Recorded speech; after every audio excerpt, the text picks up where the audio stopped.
y la medicina. Y Asunción Klinikak ezagutzari buruzko jardunaldi zientifikoak antolatu ditu topiken, zer moduz doa goiza?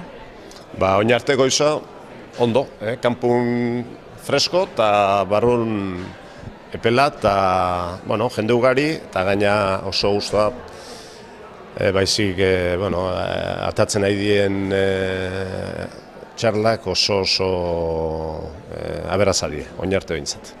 Gu osasun mundotiken gatozenok, hori lortzi nahi genuen gureana ekartzea, alde batetik teologo batzuk ekarri ditugu, beste aldetiken enpresa eta organizazio mundu hori ezautzen jendea, oin arte baita beste internet eta sare sozialak eta ezautzen jendea, guri erakusteko mundu hori eta ezaguntza mundu hortan nola erabili.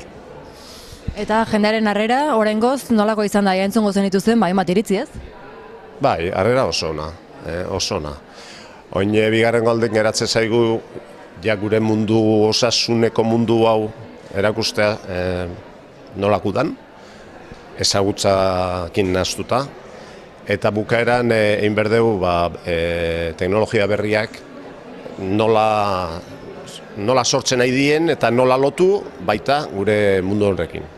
Harrera oso ona eta ni behintzet oso gustan nago, porque ertetzen nahi da nasketa hori benetan aberatza ertetzen nahi zaigu oin arte behintzat. Gaurkoan Jon Darponen bisita ere espero zenuten, azkenean ezin izan du bertaratu ez? Bai, Jon seguru lanpetuta dabilela eta beste zerbait edukiko zunet baiteko gaur, eta hori izen da bere aukera. Baina alare, Rafa Uribarren otorri da bere ordez, da guretzat Rafa lagune da eta bere presentzia asko balitu.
Vale, has dicho Agustín Aguirre? Director médico de la clínica. Vale, ya queda grabado. Lunes, Vale, perfecto.